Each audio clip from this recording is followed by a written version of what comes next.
Polymorphism. So in a previous nugget, I mentioned that polymorphism simply means same behavior, different results. And I gave you the analogy of the button, where, no matter if you're pushing a button in a car or in an elevator on your phone, you're still pushing a button. The behavior is the same. It's just the implementation and the results are different, depending on if you're pushing a button in your car to turn the radio on and off, pushing a button in an elevator to go to a specific floor, or pushing a button on your phone to dial a number. And polymorphism is actually a Greek term that means having many forms. So we're going to take a look at this nugget and how this applies to object-oriented programming. And really what it boils down to is we're creating these class hierarchies where we have classes that are inheriting their functionality from a parent class or a base class. And what if they want to override some of that functionality or supply different behavior than what's given to them in their parent class? That's really what polymorphism is all about here, and that's what we're going to focus on in this nugget. All right, so let's jump into the outline. We're going to start here with an introduction to polymorphism. We're going to look here at, there's more than that. We've got a couple of different flavors of polymorphism going on, so I'll kind of touch on them all here in our intro. We'll just take a look on paper what it looks like. We'll bring up the diagram we looked at in inheritance and just kind of add to it and talk a little bit about how polymorphism looks and how it works. We'll take a look here at the difference between compile time polymorphism through what's called method overloading, and then we'll look at runtime polymorphism, which is really through overriding. All right, so we'll kind of get all the concepts down here, and then we'll jump into C# and we'll learn how to implement polymorphism. We'll take our person class that we've been working with, and actually now it's kind of went from a person class to an inheritance chain, or we've kind of built a hierarchy of classes here where we have a person class, we have employee class, character class. So we'll really take a look at how polymorphism works and how to do it here in C# by expanding those classes. And then we'll take a look at how to work with polymorphism here. Just want to just get you familiar with all the little nuances. We've got things like virtual keyword, the abstract keyword, the new keyword, and just how we can control and customize polymorphism to give our classes the behavior that we want it to have. Alright, so let's get to it here and start with an introduction to polymorphism. And I think the best way to learn this stuff here is through an example. So we'll get to the actual physical example in a second, but let's take an example here on paper of what this looks like. So the first thing that we want to do with polymorphism is change behaviors. Alright, so for instance here in our person class, let's say we've got a base person class here and we made ourselves a talk method. So we've got a talk method here, and if we don't do anything at this point and we just create all of these subclasses that inherit this functionality, what would happen is if we created an employee object, right, and called the talk method on it, it would just simply call the talk method on the person class. So all that functionality would come from the person class. Let's say that, for instance, in our employee class, though, we wanted to do something different with talk. And this would make more sense in a character class because in the sci-fi world, we could do all sorts of fun stuff with communication. But let's just say, we wanted to talk, if we were a Jedi Knight, we wanted to talk in a hero tone of voice. And if it was an Imperial agent, we wanted to talk in a, a mean, not mean, but, evil kind of voice. All right. So, well, how we can do that is we can actually leave character alone because it'll just get the base signature and implementation of talk. But let's say in our Imperial agent, we would make our own little talk method here that would override that functionality and add the evil tone to it. Where a Jedi Knight, we would do the same thing, but add the hero tone. All right. So that would be overriding, and we would override that functionality. And there's a couple of different ways we could do it. We could override it completely. We could extend it through overriding, where we could still access the base functionality and then add to it. And I'll show you all, again, those little nuances when we get into there. But that's really the very basics of polymorphism, because we're same behavior, right? We're still talking. We're just implementing it a little bit differently here in our derived classes. Now, another form of polymorphism is right here. Polymorphism allows different behaviors from the same type. And this is kind of cool because this allows you to program against your class hierarchy in a very generic manner. And what I mean by that is in our inheritance nugget, if you watch that nugget, if not, you may want to watch it, we created a very generic method that accepted a person class. Even though we created an employee, a specific employee class here and a character class, we passed them to this method that accepted a person class. So for instance, let's say we had an employee as an E here, and we passed it into a method that accepts a person class. So what it would do is it would upconvert this on the fly then to a person class. So when we're in this method working with the person class, let's say we called person.talk. Even though it's an employee, we called the talk method on the person class inside of here, it would actually call the talk method on the employee. Pretty cool, right? So that's really the essence of polymorphism, because now again we can program sort of at the generic level, where we could accept these person classes in our method calls, even though they're actually specific types. It's just when you call talk, it's going to call the talk method. The person class would be smart enough that it knows it's not really a person class, but it's an employee class or a Jedi Knight class, and it would call their implementation of it. So that's again another way that polymorphism works, and that just happens automatically in .NET, because that's the way that it works. And I actually already showed you a good example of that in inheritance, because we created these employee classes, character classes, and then we set the module level variable called current person equal to a person, and we called talk on the person class, which actually called that specific implementation here. That's polymorphism, again in essence there. So a couple of different flavors as I mentioned here. One of them is just supplying that behavior in code. The other one is kind of inherent with polymorphism. And the other couple of ways of working with it in code here is we have something called method overloading and overriding. And not necessarily, I don't want to call it method overriding, even though you could, because you can override other things, not just method, like properties. We could override property functionality as well. So overriding is exactly what we first looked at here, where we're overriding the behavior of our parent class or base classes here with new behavior in our derived classes. That's overriding. Overloading is where the many forms comes into play, because we could make another method here called talk inside of our person class. So we've got a base talk method. And then we could have another talk method that takes a parameter here called accent. And then when we use these, when we create an object of a person, for instance, and start doing object.talk, we would have multiple ways of calling it, because one we could just call without passing a parameter, one we call with the parameter. And how this is accomplished is through what's called the signature. So, and this is important stuff, the signature. You're going to see this quite a bit in programming. The signature of a method, for instance, is just the name of it, the data type of it, and then the parameters. So that defines the signature of a method. And this can work because these signatures are different. One accepts a parameter, one doesn't.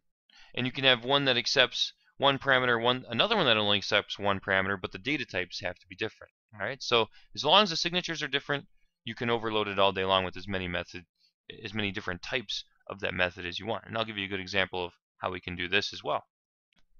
So that's polymorphism, and again, we're going to look at all these different ways of doing it. But again, just to recap here, overriding is how we can change the behavior of a method in a derived class. Overloading is how we can give many different behaviors to the same method. And then the one that allows us to invoke methods of a derived class through a base class, that's just one of the side effects, one of the behaviors itself of polymorphism. And that's really cool, because that allows us to program in a very generic fashion when we're dealing with our hierarchies.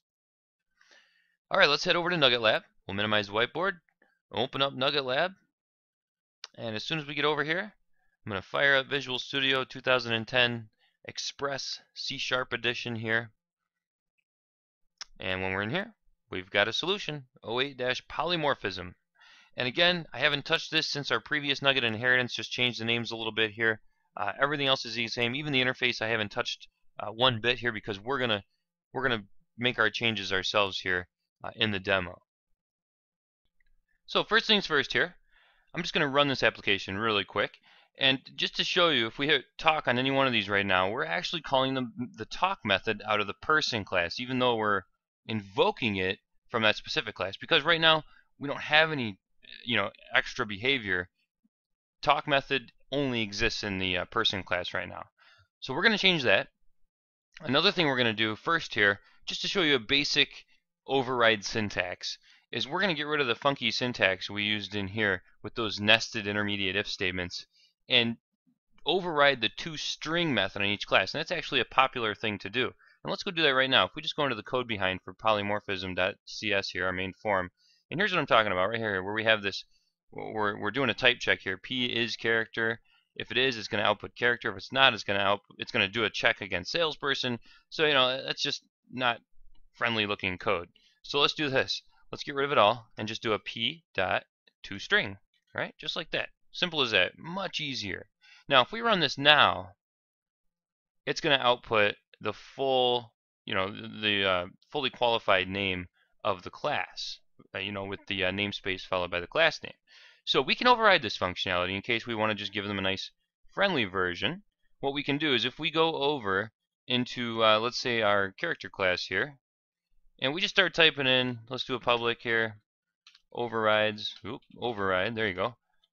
And then look at that, right off the bat here, you get all the things that are available to be overridden. And where are these coming from?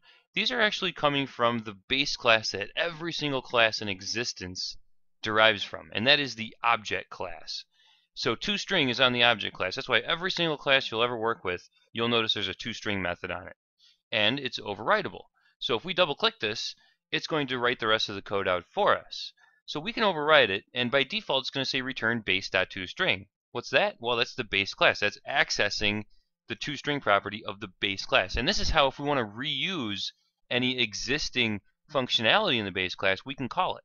We can call it first. In this case, since we're returning a string, we're going to return our own though. And let's just do something like this. We'll just hard code in, where are we at here, character. Just like so.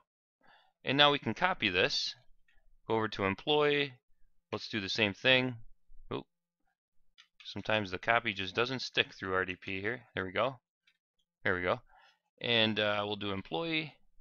Let's do person next. Oh, we already yeah, we do need to do person.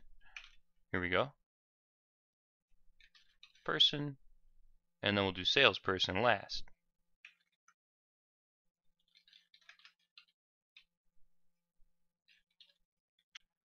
So now if we run it, we should get our version because we've overridden the base functionality that all classes derive from, the toString method. See that? So that's as easy as it gets here for overriding and replacing, behavior that's in a parent class with our own behavior here in our drive classes. So how do we do this kind of thing and allow this to happen in our classes when we're the base class or we're developing a base class or any sort of class that we're going to allow to get derived? Well, what we can do, if we head over to our person class, let's take our talk method for instance. Our talk method, we want to allow people to override this in case they want to make their own specialized behavior for it. So what we can do is a couple of things. The first thing we can do is an abstract. We can do public abstract string talk. And making it abstract, one thing that you're going to have to do if you make it abstract is get rid of the implementation. So all this code would be invalid. In fact, if we leave this in here and try to build it now that we named it abstract, I'm going to right click and choose rebuild. It's going to yell at us and say, sorry, well, first it's going to give us a lot of errors. It's going to say none of the classes that derive from this class implement it, because an abstract class means you're forcing anything that uses this class as a parent class to place their own implementation in it. They have to supply an implementation for it. In other words, they have to write code for the talk method in their class. If they don't, they're going to get compile time errors like this. So all of our derived classes will get that error. And then our person class just tells us you cannot declare a body because it is marked as abstract. So in this case, we wouldn't be able to call talk on the person class itself. And keep in mind, you can only have abstract methods like this if your class is marked as abstract, which ours is from a previous nugget. And Visual Studio will help us out a little bit. In fact, I'm just going to cut the body out of this code, put a terminator on the end here, and now if we rebuild it, we're going to be okay from the person's perspective. See, this class is okay now because we have it declared okay, but our derived classes, our major derived classes that are directly off the person class here, employee and character, don't like it right now because we need to implement this talk method in those specific classes. So if we head over there, head over to character, and here's what I mean by it'll help us out a little bit. If you right click on person, see this? Implement abstract class. This will only show up if you have things that are not implemented. So if we hit this, pretty cool, it'll write the code for us, at least write the skeleton, the stub here, the structure of the code for us. So all we'll need to do then is write our implementation of how we want this class to talk.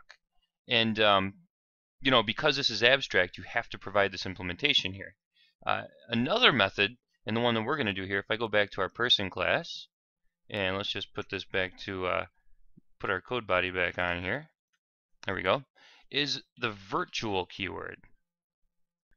Now, virtual means you can have implementation here in your base class. So see this? This means we could leave this code here, and this will be, think of it as kind of the base functionality.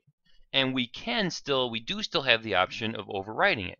If we head over to our character class, see this? It's actually just fine. We're not throwing errors here. In fact, I can rebuild it, and all the errors will go away. See that? No more errors.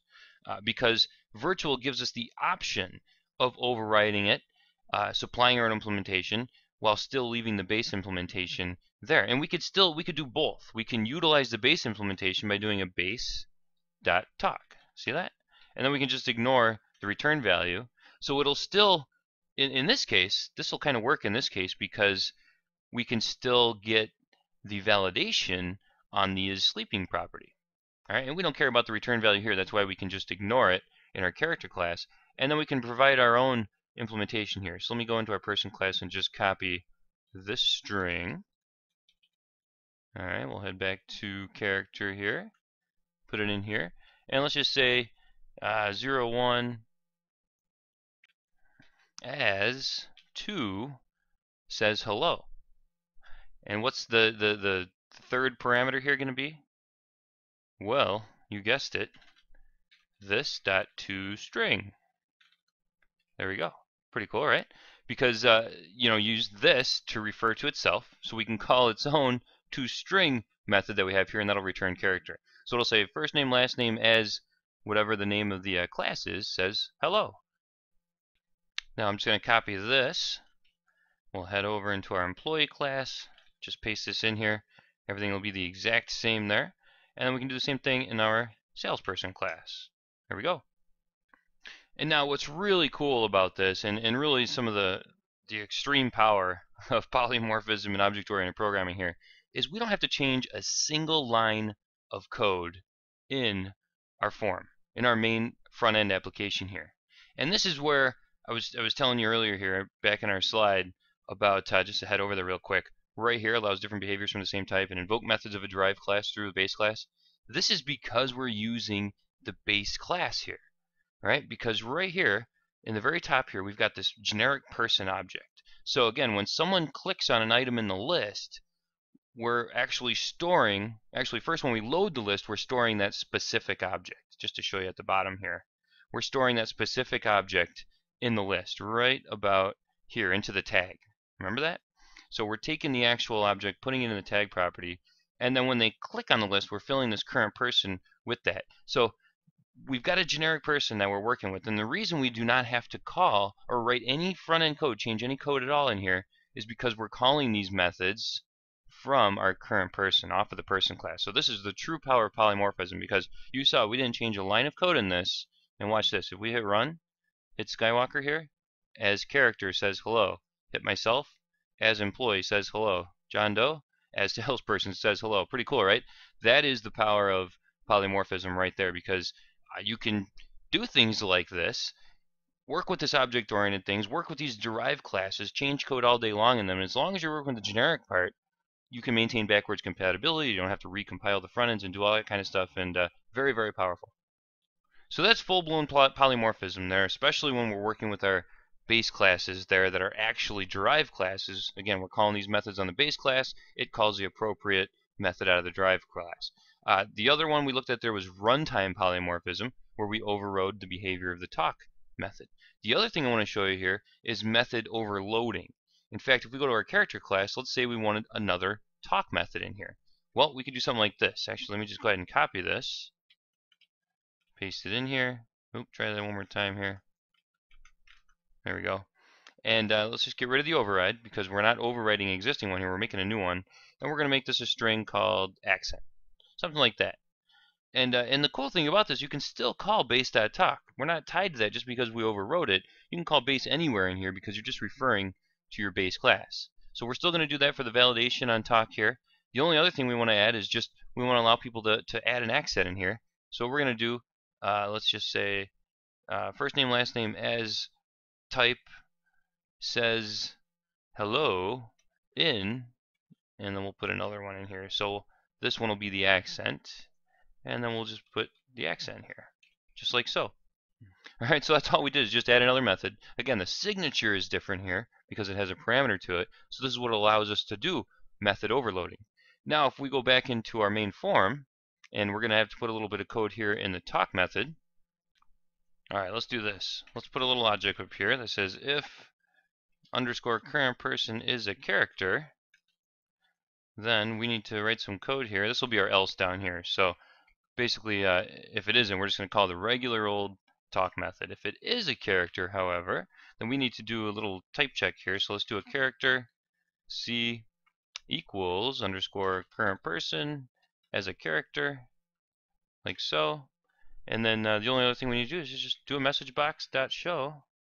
Only this time, we're going to call in our talk method. Ready for this? If we open it up, we've got two versions available to us. We've got the regular character.talk and we've got the character.talk accepting an accent. So let's put an accent in here. Just hard code. How about Star Warsian? How's that for an accent? And that should do it. Everything looks good. Now if we hit run, and let's go ahead and choose Skywalker here. Luke Skywalker as character says hello in Star Warsian. So it used our overloaded method because that's the one we called. If we wouldn't have passed anything in there as a parameter, it would have called the original one like we have for John Doe and myself here. Now, a couple of minor things that'll help you control polymorphism here.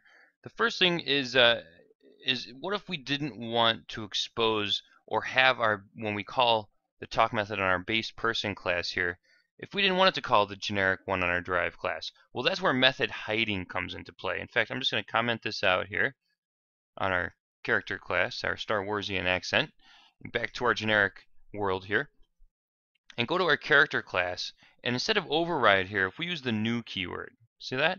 This is called method hiding because now we're essentially saying we're hiding this method from our base class here. So if we hit run, and if we hit any of these below, we're going to say as salesperson says hello, right? Perfect. Those are great. Those still work the same. But now in our character classes, look at that. Darth Vader says hello for Luke Skywalker. So where's that coming from? Well, that's actually coming from our person class. See that? It's coming straight from our person class because we hid the method, the actual overridden method from it by declaring it as new in our person class. So that's how you can kind of control if polymorphism occurs and how it occurs on your methods. And the last thing I want to show you here is what if you wanted to control who could actually override this talk method. In fact, if we head over to our whiteboard for a second, right here, let's say that it's okay for employee and character to override the talk method, but what if we didn't want anything below that chain to have the capability to override the talk method? Well, that's where we could use our old friend the sealed keyword to control that. And in fact, you'll see this better here on employee and salesperson because we can stop the chain right here. So all we need to do here is go to public sealed override string talk. So now, if we rebuild this, we should get an error in our salesperson class because cannot override inherited member talk because it is sealed. So we would have to go over here into our salesperson class and we'd have to comment this out. All right, now we could rebuild it and everything's okay because we're not utilizing the talk method there. So sealed is how you can control that and kind of stop the inheritance chain from being taken any further. Just like we did with our classes, when we sealed our classes, we kind of stopped the inheritance chain. Same thing here with methods and giving the ability to override them. All right, so that's polymorphism. That's pretty much everything you can possibly do with polymorphism, and that may be what I showed you here may be above and beyond what they're going to expect you as far as the exam goes. It's really just going to be the basics of polymorphism, but you saw it in action here. Kind of a little bit of everything here. You saw method overriding, method overloading, method hiding, and then we just took a look at really the power of polymorphism through base classes utilizing methods through derived classes. All right, so in this CBC Nugget here, we took a good look at polymorphism. We started off here with just an introduction to polymorphism, got you familiar with what it is, and again, kind of how you can see it and visualize it on paper. And then we just jumped in here. I wanted to get you familiar with not only the syntax, but so you could see the stuff in action here. We started there with just basic polymorphism, how you can override the toString method and on the base object class and provide our own implementation. And then we took it a step further and saw how we could make our own methods from our own base classes and give them the ability to be overridden there by making them either abstract or virtual. We saw abstract, you just simply declare the signature. You just declare the structure with the parameters and the names and the return types. And then with abstract again, your derived classes must provide implementation. Virtual is a little bit different because you can provide some implementation and then your derived classes can add on to it. And at the end here, I just showed you some of the little things you can do with polymorphism here by using method hiding and method overloading. I hope this has been informative for you, and I thank you for viewing.